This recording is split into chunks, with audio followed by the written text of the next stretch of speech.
The One Piece manga just showed the secret ruler of the world government speaking for the very first time, and with just a single word, we learned that the ancient war between the world government and the ancient kingdom might actually have been an insane love triangle drama that changed the entire world. And at the center of this all is this brand new character who was Queen of Alabasta at the end of the Void Century, and in this chapter, we get hints about her crazy ties to Emu, Joy Boy, and even Amazon Lily. And you're absolutely not ready for the incredible theory about characters from the Void Century that we'll be discussing at the end of this video. But for now, we're starting with the former Queen of Alabasta, Lili. And just like with the Holy Knights last week, we're introduced to this character for the very first time in this chapter when Cobra, the current King of Alabasta, at least before he was assassinated, asks the 5 elders about the past. He comments that the 20 swords jammed into the ground before Emu's throne belonged to the original 20 kingdoms that founded the world government, and he then asks about Lili. Apparently, she was the queen at the end of the Void Century, making this only the 4th named character who is absolutely confirmed to be from this time period, along with Joy Boy and Sul'Nisha and Toki. Oh, and another one that we'll be discussing later on. However, after the war, she disappeared and was never seen again. Cobra mentions that of the 20 swords, only 19 actually remain, and he even goes so far as to confront the Gorosei about the will of D, about which the royal family has passed on information through the centuries, which does seem to be connected to Lili and the founding of the world government. Now, where did Lili go and why is she important? Well, let's see if we can figure that one out. First of all, you might remember that at the end of the Void Century, the 20 kingdoms defeated the ancient kingdom and then formed the world government. We first learned in chapter 722 that the other 19 rulers went up to Merijoa and became the Celestial Dragons. However, Lili and Alabasta refused to join them in the Holy Land. Now, why did she do this? Well, there are a few reasons that we're going to speculate. The most likely one is that somehow the country of Alabasta was actually friends with the ancient kingdom and Joy Boy. We do know this because in chapter 202, it is confirmed that Alabasta has been keeping a poneglyph pointing to Pluton hidden from the world government ever since the Void Century, which kind of also connects it to Wano. And as you know, not just any random kingdom can have access to these stones, and that is because the poneglyphs record the true history of the Void Century and other information that the ancient kingdom did not want the world government to erase from history. And we see all throughout the story that the poneglyphs were given to the allies of the ancient kingdom all throughout the world, including Fishman Island, Zou, Shandora, Wano, and apparently Alabasta. And even though they've had this poneglyph for over 800 years, Cobra still fiercely protected the secret,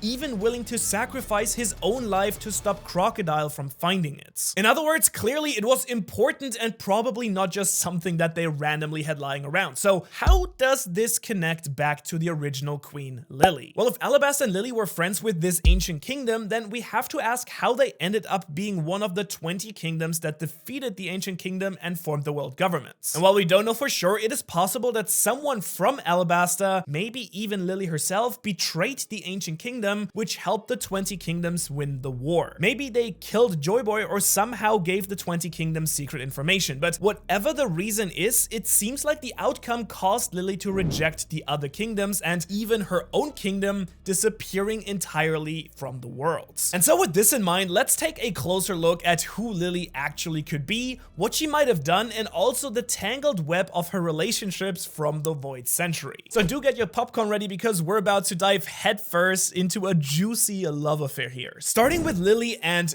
Joy Boy, who could very easily have been in love with each other. Now, let me explain. For the longest time in the story, we knew that Joy Boy and Sul'Nisha were from the Void Century, and now that we know that Lili was as well, it makes sense that she would be connected to the other two as well. Now, this could just mean that the Kingdom of Alabasta was friends with the Ancient Kingdom, and Lili and Joy Boy became friends this way as well, just like Luffy and Vivi. Or maybe Lili was a pirate since the Ancient Kingdom was likely a kingdom of pirates, and she only became Queen of Alabasta for a short time after the war. But however they met, we do know that she gave up everything for some reason after the war. And what is the only thing that we know for sure about the war? Well, that the Ancient Kingdom lost and Joy Boy couldn't fulfill his promises and plans. Wait, we do know this, right? I mean, Oda isn't going to trick us with this either, is he? But it does make a lot of sense to me that she was either either heartbroken that Joy Boy had died during the war, or that she was so ashamed of betraying him that she decided to abandon her life as queen. But then,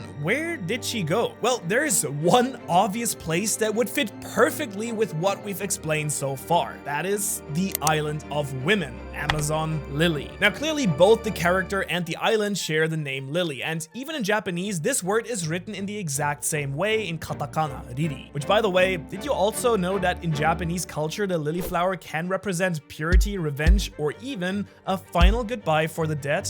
All depending on its color. But in chapter 514, we learn about Amazon Lili, which is a country of women only. Men are not allowed on this island, except for Luffy now, of course. And the warrior women will literally kill any man who tries to intrude on their sacred islands. So, let's see. We have a potentially heartbroken queen who left her kingdom possibly after her lover was killed. Kind of makes sense to me that she would form a new kingdom where she would literally never have to see another man like ever again. Also, you do have the connection Cobra and Boa Hancock, so that kind of connects Alabasta and Amazon Lili. And even if Lili wasn't in love with Joy Boy, it could have been another man who broke her heart or betrayed her. And there is one character in particular who we'll be discussing in just a moment. But back to Amazon Lili, there's also the famous love sickness, like we see with Boa Hancock, who is literally dying because she has fallen in love with Luffy. And this sickness has also affected other rulers of Amazon Lili, so the deadly illness might have started with Lili herself 800 years ago. And by the way, one Japanese theory that I've seen about this is actually so crazy that I just need to share it with you here quickly, because it actually connects Crocodile and Ivankov and Lili based on this chapter. You see, some people in the Japanese One Piece community have been wondering how Amazon Lili sustained their population over time. I mean, we do know that sometimes women go out to get pregnant and then come back home to have children, but what if the kingdom didn't start out like that, but they actually used the hormone fruit to change people from man into women, just like we saw the Revolutionary Army's Ivankov do so in Impel Down right after Amazon Lili. And of course, this would certainly lead to more credibility for our fun theory that Crocodile was originally a woman that we have discussed on this channel here before, but honestly, it is kind of out there. Just wanted to mention it here. But anyways, with all the speculation about the distant past, let's bring this discussion back to the present chapter. Because we do get to see Cobra interact with the Gorosei as he asked them if they know where Lili went. Now, the Gorosei replied that they do not know. Liars. Oh, sorry. But if there's anyone in Marijoa who does know about Lili, it would probably have to be the secret ruler of the world, Imu. And ever since they were first introduced, we have believed that Imu has been around since the Void Century. Is that? I guess because they just look like an 800-plus-year-old dude or woman. I mean, we don't even know if they're a man or a woman at this point, but that is beside the point because there are more hints that Imu knows about Lili. And when I say hint, it's more because for the very first time ever, Imu actually makes an appearance and finally speaks. Now, of course, it is only one word, but it is vitally important because he does say Lili right before the chapter ends. And at this point, my mind is going in 1,000 different directions. Not only are we introduced to a super important character from the Void Century, but we also learn that they seem to be important to Imu, the secret ruler. And so just like we explored the possibilities with Lili and Joy Boy, let's discuss the potential hateful, heartbreaking, and wholesome relationship between Lili and Imu. And make sure to subscribe to the channel because I do promise not to break your heart when it comes to One Piece videos. And just like with Joy Boy, it is possible that Lili and Imu were also in love, at least one of them with the other. And there's even some evidence to support this. I mean, just the fact that the very first words we ever hear from Imu is Lili's name is pretty significant. Also, strong Severus Snape vibes, anyone? Anyways, and plus on top of that, in chapter 907, when we see Imu for the very first time, they have cut up a bunch of pictures and bounty posters of Luffy, Blackbeard, and Shirahoshi. However, the one picture that they don't destroy is Vivi's. They just look at it. And so this could possibly mean that if Vivi is a descendant of Lili, I mean, they do share the last name after all, then maybe Imu really cares about or wants to meet the longtime descendant of their former love. And to make this idea even a little bit crazier, if Imu and Lili were in love, what if they actually had a child and that child became the ruler of Alabasta. So I do know it does sound crazy, but there is a possibility that Vivi could be a descendant of Emu, and that is why Emu was holding her picture. Just throwing that out there. Plus, Lili and Vivi do look shockingly similar, so that is one part of this puzzle confirmed. However, if there was a both-sided or just one-sided relationship between Lili and Emu, then we have to ask, why would Lili leave after the war? Certainly, Emu is still alive, so if their relationship is actually true, couldn't they just have snuggled up in the big castle? Well, something would need to have changed during the end of the war. Maybe, and this is where the love triangle comes in, Lili was in love with Joy Boy and Emu, or just with Joy Boy, but Emu was in love with her. And when Emu and the 20 Kingdoms defeated the Ancient Kingdom, Lili was so torn up about Joy Boy's defeat that she left anyway. Or even if she was just in love with Emu, maybe she was so disgusted by something Emu did during the war that she didn't want anything to do with them ever again. However, I do admit that is way too much speculation about a lover's feud, so let's rein things in a little bit and get to another possibility about Lili, and this time, the former Queen of Alabasta is putting on that big pointy hat herself. That's right. Let's discuss what could happen if Lili actually became Emu, and let's start by digging back into Japanese culture here, because the water lily are also an important symbol in Buddhism, where they can represent both resurrection and enlightenment. So we have Lili, who was the former Queen of Alabasta, and Emu, who is possibly immortal and is enlightened as the secret ruler of the world.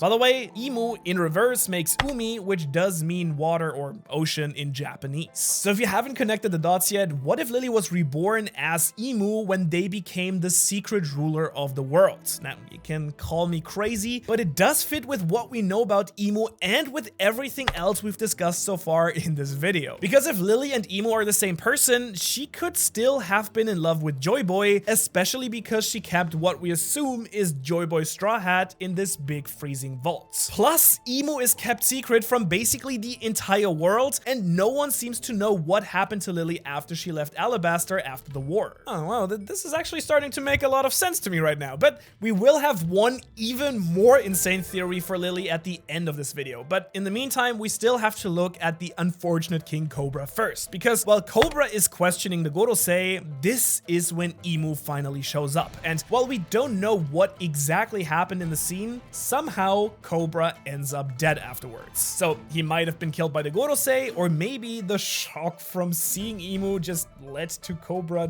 dying by himself. It does not look like that in the photo he is in with Sabo. Either way, it does lead to an even more potentially world-changing situation, because we do know that Sabo crashed the secret party at some point later on, so we do have to ask, did Sabo actually see Emu? Because if he did, then the world will never be the same, because unlike Cobra, Sabo did get away. So surely Sabo will tell Dragon about Emu, and then there is no telling what will happen. Will Dragon increase the pressure on the world government? Will he try to leak the information that there is a secret world ruler to the rest of the world? I mean, if he's smart, he probably should. Though I will say truthfully, it is also quite possible that Sabo didn't see Emu, especially because it has been about a month since this happened at the Reverie. And while it looked like Sabo was almost killed at this island right here, that attack was not specifically meant for Sabo, since the Gorosei basically said that they had already planned to take it out way earlier. And honestly, while it would be cool if the world knew about Emu, I think it would still also be incredibly hype if the Straw Hats were the ones to uncover Emu's true identity for themselves. But most importantly, with all this talk about Lili and Emu, this absolutely has to mean that Vivi is going to be a super important character for the endgame of the story, because we do know she's a descendant of Lili, so it makes a lot of sense that she would eventually learn about her ancient ancestor. Plus, it does look like she's going to be reunited with the Straw Hats very soon, since she is on a ship heading towards Egghead Island right now. And speaking of the endgame, let's discuss a few final possibilities for what happened to Lili, including the theory that could completely change the final war of the story. Now, first, Lili could have simply been killed by the world government. That is definitely one possibility here. Second, she could have been the one to travel to Wano and have the poneglyphs made there. But speaking of Wano, there's actually one other named character that we know about from the Void Century. Because in chapter 960 64, we meet this woman, 𝙻𝚎𝚐𝚐𝚗𝚍, and she would later go on to become the wife of this Chadley samurai, and she's actually born over 800 years ago in the story. Now, as you probably remember, that was only possible because she ate the time devil fruit, which allows its user to send herself or others forward into the future. And as we mentioned with Lili, Joy Boy, and Zanisha, there is an incredibly high chance that all these characters would have known each other since they're being introduced that late in the story, so it does make sense that Toki would have been a part of that group as well, especially because she was specifically looking for Wano, who was an ally of Joy Boy and the Ancient Kingdom. But the important thing to consider here are Toki's powers. That's right, at this point I am wondering if Toki actually sent Lili forward in time as well, and that she's going to be arriving very soon in the story. And now, hold on, before you get all angry about time travel ruining the story again, there are some actual possibilities here that do make some sense. You see, remember that when Roger reached Laugh Tale and learned the true history, he knew that he was too early to really use whatever he found on the island to change the world? And while we have assumed that he was waiting for Joy Boy to reappear, which has now happened with Luffy, there could actually be more to this prophecy, because